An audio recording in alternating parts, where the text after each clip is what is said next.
भारत के नाम एक नई उपलब्धि हुई है। दरअसल भारत 2026 में अपनी ब्रिक्स अध्यक्षता के तहत एक बेहद ही महत्वपूर्ण वैश्विक आयोजन करने जा रहा है। आने वाले 11 और 12 जून 2026 को देश की राजधानी नई दिल्ली में 13वें ब्रिक्स शहरीकरण फोरम का आयोजन किया जाएगा। आपको बता दें, केंद्रीय आवासन और शहरी कार्य मंत्री मनोहर लाल खट्टर ने एक प्री इवेंट प्रेस कॉन्फ्रेंस में इसकी आधिकारिक घोषणा की है। उन्होंने बताया कि ये फोरम प्रधानमंत्री नरेंद्र मोदी के ह्यूमैनिटी फर्स्ट के विजन और भारत की अध्यक्षता की theme resilience, innovation, cooperation and sustainability, लचीलापन, नवाचार, सहयोग और स्थिरता से प्रेरित है। इसके साथ ही सिटीज फॉर पीपल का क्या इसमें कॉन्सेप्ट है वो भी आपको बताते हैं। दरअसल इस बार शहरीकरण फोरम का मुख्य विषय cities for people, BRICS corporation for inclusive and resilient urban futures रखा गया है। केंद्रीय मंत्री मनोहर लाल खट्टर का कहना है कि ये थीम भारत के उस दृष्टिकोण को दर्शाती है जो शहरों की प्लानिंग, शासन और विकास में देश के नागरिकों को केंद्र में रखता है। चौथी बार मेजबानी करके भारत ने इतिहास रच दिया है। दरअसल ब्रिक्स के एजेंडे में शहरीकरण के मुद्दे को शामिल कराने और नेतृत्व करने में भारत का इतिहास बेहद ही शानदार रहा है और इस बार भारत के नाम एक नया रिकॉर्ड हो गया। आपको बता दें कि 2013 नई दिल्ली में पहली बार इस फोरम की मेजबानी भारत ने की थी, जिसने ब्रिक्स सहयोग एजेंडे में आधिकारिक तौर पर शहरीकरण को जगह दिलाई।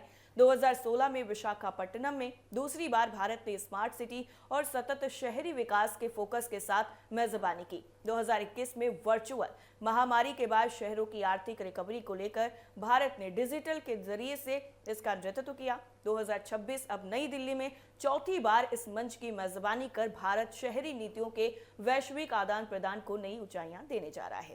तेजी से बढ़ते शहरों की साझा चुनौतियों और प्राथमिकताओं को जगह दी जाएगी। आपको बता दें ये फोरम ऐसे वक्त में हो रहा है जब भारत के साथ साथ कई ब्रिक्स राष्ट्र तीव्र शहरी विकास के दौर से गुजर रहे हैं।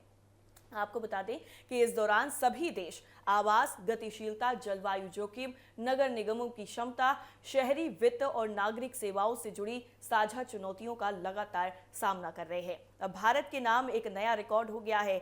चौथी बार ब्रिक्स की मेजबानी भारत करने वाला है। आने वाले दिनों में जब ये आयोजन होगा तो भारत की जो छवि है वो वैश्विक स्तर पर और ज्यादा मजबूत होगी और भारत अब अपनी शक्ति जो है वो पूरी दुनिया में सीधे तौर पर स्थापित करता हुआ नजर आ रहा है। जिस तरह से अभी ये जो नया रिकॉर्ड है वो भारत के नाम हुआ है, ऐसे में भारत लगातार अपनी आगे की तरफ अग्रसर होता हुआ नजर आ रहा है।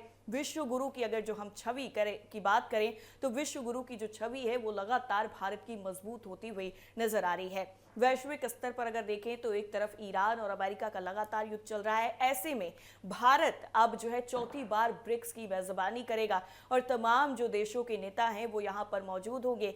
ऐसे में लगातार सभी की जो निगाहें हैं वो इस ब्रिक्स के आयोजन पर टिकी हुई हैं, क्योंकि भारत के लिए यहाँ पर एक ये बड़ा कहीं ना कहीं मंच होगा जिसमें और भी जो शक्तियां हैं, जो और भी रिकॉर्ड हैं वो भारत अपने नाम कर सकता है।